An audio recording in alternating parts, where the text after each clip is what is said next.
Pede o que você quiser e eu vou te dar. Jesus amado. Isso aqui é um culto renovado pentecostal, aleluia, glória a Deus. Você pensa Deus aparecer para Deus, aparecer, pede o que você quiser. Onde a gente ia começar essa lista, mano? Filho, mulher, marido, pensa se Deus aparece para você. Fala assim, pede o que você quiser. Você fala assim, Deus, dá para começar para o marido? Pensa. Meu Deus do céu. Aí o Salomão pensou, falou assim, bom Deus, conhecendo a sua história com meu pai, e a forma como o Senhor sempre tratou ele para cumprir o propósito, é o seguinte, eu só preciso de uma coisa, sabedoria, porque qualquer tanto de povo é muito. Amém? Eu achei que eu estava casando com uma mulher.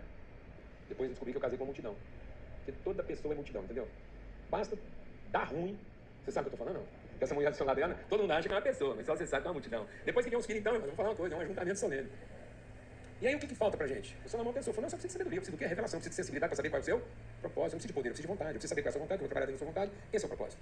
E aí Deus falou assim, Salomão, porque você não pediu poder, porque você não pediu dinheiro, e porque você não pediu saúde, mas você pediu revelação, eu vou te dar toda a revelação que você precisa. Mas tem mais, Salomão.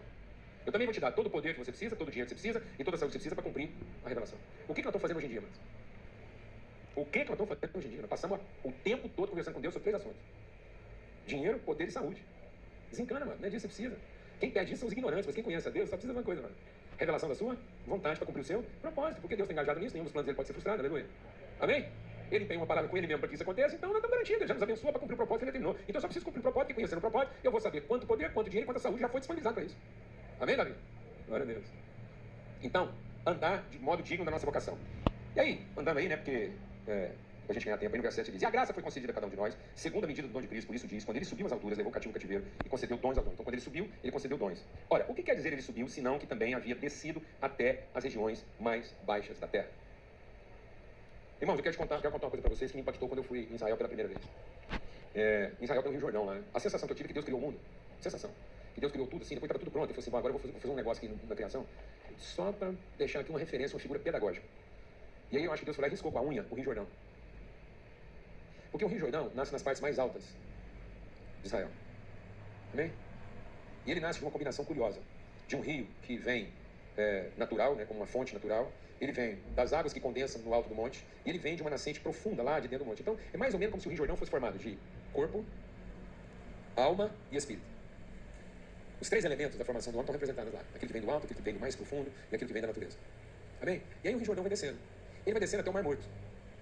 Só que o que me chocou é que quando Paulo diz assim, e Jesus desceu às partes mais baixas da terra, Paulo não tinha conhecimento geográfico, técnico, científico. Quando ele está escrevendo aqui, ele não tinha conhecimento gráfico, científico, para dizer uma coisa que, na verdade, é constatado cientificamente. Porque a superfície do Mar Morto é o lugar mais baixo da terra que um ser humano pode ir a pé. Para descer mais baixo do que o Mar Morto, você tem que furar um buraco, entrar numa caverna. Mas normal, assim, em condições normais, o Mar Morto é a parte mais baixa da terra. Legal isso, né? Então é um rio, nascido no lugar mais alto, que desce ao lugar mais baixo. Quando Jesus falou com a mulher samaritana, ele disse assim, rios de água viva fluirão do seu interior. Agora, sabe uma coisa curiosa sobre rio? Que rio só é rio porque desce. Você nunca vai encontrar um rio que é subindo. E sabe o que é curioso? É que lá, na cidade celestial, continua tendo um rio. Então parece que mesmo na Nova Jerusalém vai continuar tendo o quê? Descida. Porque o cristão não foi feito para subir. A natureza do cristão é o quê? Descer. Tanto que Deus, quando quis abençoar Abraão, e através de Abraão abençoar toda a terra, ele deu para Abraão o quê? Um ascendente. Não, o que Deus deu para Abraão para abençoar toda a terra? O que foi, Davi? Eu vou te dar um descendente. Então, amado, enquanto todo mundo acha que Deus quer subir, Deus tem mania de descer. Porque as virtudes invisíveis de Deus só se materializam e se evidenciam quando um filho dele desce, não quando um filho dele sobe. Glória a Deus. E a gente tá achando que Deus fez a gente para subir. Não, mas Deus fez a gente no alto para descer. E nós ainda temos uma mentalidade que nós somos alguém de baixo querendo subir. Sabe quem fez a proposta de um modelo religioso devocional que sobe? Sabe não? Nimrod. Sabe quem foi Nimrod? O inventor de Babilônia. Sabe como é que nasceu Babilônia? Vamos convocar uma reunião. Então, igreja não é convocar uma reunião. Aleluia? Deus abomina as reuniões convocadas. E aí, Nimrod convocou uma reunião com uma promessa. Ei, vamos nos reunir e construir uma torre que alcance os céus para cutucar Deus e ver se Deus nos protege e garante o nosso futuro. Nada a ver, mano, com os cultos da cabeça das pessoas. Ninguém está pensando em vir aqui para tocar uma torre lá para cima, para ver se a gente alcança Deus lá no alto, e lá do alto ele resolva nos proteger e garantir nosso futuro. Nada disso. Quem ensina o homem a sensibilizar Deus no alto para que ele nos proteja e nos satisfaça e cuide de nós e garanta o nosso futuro até que a gente possa subir? Satanás, o anticristo. Porque a vontade de Deus não é que um filho seu suba. A vontade de Deus é que um filho dele, sabendo que ele foi abençoado no alto, desça. Então céu não é destino. uma grande tragédia que aconteceu é que o tema da predestinação foi aplicado a uma coisa que não tem nada a ver com predestinação. Misturaram predestinação com salvação. Porque nós estamos tão invocados em ser salvo que a gente pegou toda a teologia para explicar a salvação, que é uma coisa já resolvida que não tinha nem que ficar explicando. Porque já está resolvido. Então nós não fomos predestinados a ser salvos. Nós somos predestinados no céu a descer do alto para encher a terra com a glória de Deus a partir dos seus lugares mais baixos.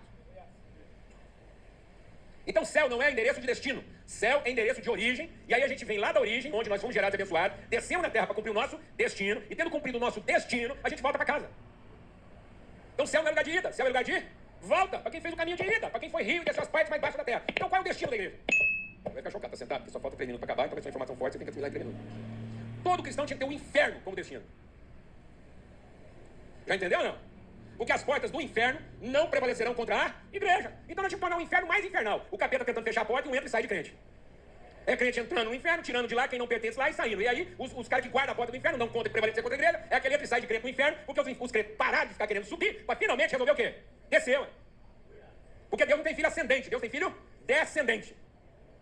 Deus não tem filho mar, que só enche. Deus tem filho rio, que só se esvazia. De modo que haja entre nós o mesmo sentimento de Cristo Jesus, que se esvaziou. Isso está tão grave. Eu tenho mais 2 minutinhos.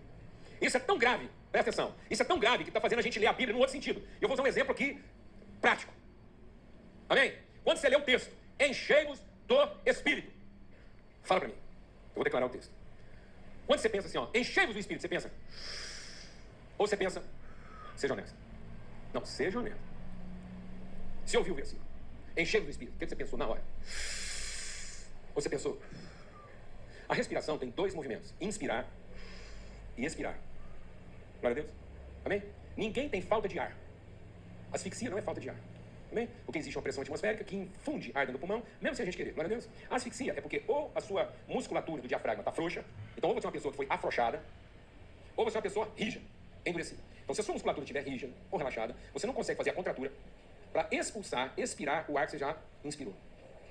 E aí o ar que você inspirou e não expirou, asfixia você. Eu vou provar aqui que ninguém morre de falta de ar. E asfixia não é falta de ar. Eu vou contar até 3, você puxa todo o ar que você der conta de puxar. E segura. Aí eu vou contar mais 3 e vou falar o que você vai fazer. 1, 2, 3, puxa tudo que você pode puxar. Segura, 1, 2, 3, puxa mais. Agora segura 10 minutos. Tá vendo? Você está cheio de ar. Em menos de 3 minutos você está asfixiado. Pelo ar que você não expirou. Nós somos formados por um Deus expirante. Porque Deus criou todas as coisas. Faz assim com a boquinha assim, ó. Deus criou tudo. Faz assim. Vou fazer. Agora faz assim, ó. Falando.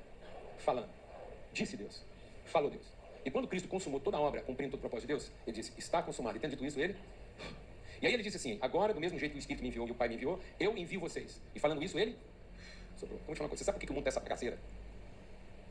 É porque nós estamos puxando todo o ar que nós devíamos estar soprando. Porque a igreja está reunindo para quê? Dependendo do sugador, o cara que estiver do lado dele morre.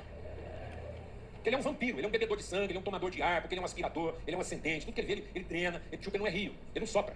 Porque o texto diz, enchei-vos do Espírito, sequência. Aspirando? Não, sequência. Enchei-vos do Espírito? Qual fala o versículo? Faz com a boquinha. Falando, falando, falando entre vós. Então o enchei-vos lá não é encha-te, o enchei-vos lá é encham uns aos outros. Então, quando eu chego numa escola, em casa, quando você chega lá com seu pai, pelo amor de Deus, não vem aqui rezar para ver se o Espírito Santo converte seu pai, que você finalmente tem o pai que você merece, a escola que você merece, o colega de escola que você merece, a cidade que você merece. Vem aqui e fala assim, Deus, ilumina os olhos do meu entendimento, me dá a revelação para que eu tenha a sabedoria de ser o filho que meu pai precisa, o aluno que a escola precisa, a pessoa que o Blumenau precisa, porque eu vim aqui para soprar. Então eu fui inspirado por um Deus soprante, eu fui gerado por um Cristo expirante, então o que me inspirou foi a expiração de Cristo. Então quando eu fui inspirado por um ser que expira, na minha vida eu expiro para inspirar outros. Porque não tem cidade que vai ser transformada enquanto conviver com uma igreja aspirante a ascender, mas uma igreja inspiradora, como quem quer descer. Glória a Deus, irmão. Amém. É isso aí. A igreja de Jesus Cristo nesse país não está sofrendo um país ruim. Esse país está sofrendo uma igreja aspirante. Está mais ocupado em subir do que em descer. Nós não somos nós que estamos sofrendo um país ruim. Porque isso não está na Bíblia, mas está na Bíblia, que a criação geme à espera de que os filhos de Deus se revelem. E um filho de Deus só se revela quando ele consuma todas as coisas, respirando, se esvaziando, como quem quer descer, e não como quem tem expectativa de subir. Privilégio estar aqui com vocês, uma honra.